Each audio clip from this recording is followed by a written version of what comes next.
Certainly the most influential and most historic person to ever come out of the state of Arizona. Well said, Ron. Well stated. Thank you so much for that. Yeah. All right, so joining us now is a woman who knew Justice O'Connor very well. It is Molly Edwards. You serve as her programs director. Thank you for being in here. I appreciate it. Thank you for coming. Thank you for having me. Let's start with general terms. Tell us what she was like as a woman. Extraordinary. You know, one of the quotes that she had was, "We don't accomplish anything in this world alone." And when you talk about the importance of being inclusive and all together and doing things to accomplish great things in the state of Arizona, which she loves so much, that was critical. It was very important. And that's why that quote, when you talk about her, that's probably one of the quotes that has stuck most with me because of what an incredible, inclusive woman that she was. You know, we talk a lot about how she grew up on a ranch here, Arizona native, right? And she learned, right, lazy bee. The lazy bee. And she learned hard work and working with others, as you mentioned. Did you see that also in working with her on how diligent she worked to pass things, or how she worked on the day-to-day?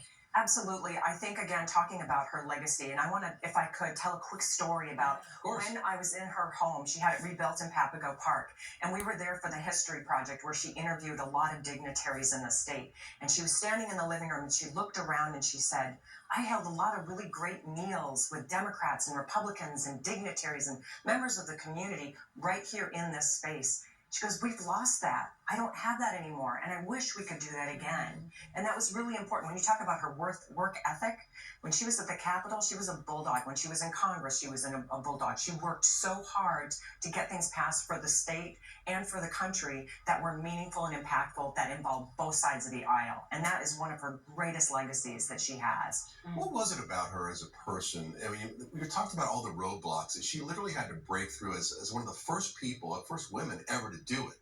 What was it about her that was able to do that? What made her different? Well, if you met her, very strong woman. She was a very strong woman. Even when I remember there was a time I was trying to help her down some stairs, and she says, "I got this." She's just a very strong woman, and she's very strong in her convictions.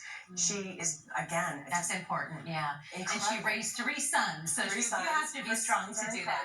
Yeah, she had, and she, again, just to meet her and be in her presence is just, it's awe-inspiring. I mean, I've met a lot of people in my life, but she was probably one of the most extraordinary people to work for. We were just chatting with you before we came back live, and you said you think about some of the lessons you've learned from her every day. How do you carry those with you throughout your life and your career that you have now? Thank you for asking that, because I think in this country and in Arizona, it's where I have an impact as a lobbyist currently now, we have to be more inclusive. We really do. And we can't be looking at one side of the aisle versus the other. Why aren't we looking at policies together of what will impact and create greater policies for Arizona to make us a better state? And that is the number one thing, inclusivity, that she always wanted to impress upon us. And I think you make an important point when you break bread with someone at a table. You may not agree on some issues, but you can have a discussion and an understanding to move the state forward. Right, and she would talk about that, the meals that she would hold in her house, the importance of being able to have those discussions. They would laugh, they would cry, they would have discussions about things that would make Arizona better. And that was so important. I loved hearing those stories from her about what they would, the conversations they would have in her home. I think because we all have the same goals, right? It's just a matter of how we get there. Right. And we seem to argue all the time about how to get there. Molly, thank you so much for coming in. Absolutely. We're out of time. Is there any place that we can see that history project you were talking about? That sounds fascinating. She would interview policymakers and influential people. That sounds amazing. Yeah, and they are wonderful interviews so that we can capture some of the people that are even no longer with us now. But you can go to the O'Connor House, and I don't have the website, but go to the O'Connor House and look for that online, and a lot of her legacy will be there. Thank you, Molly. Thank you so much. Nice to see you. Appreciate Thank you you coming so in much. today. Thank you. Happening today, students from across the valley getting a first-hand look at what it takes to run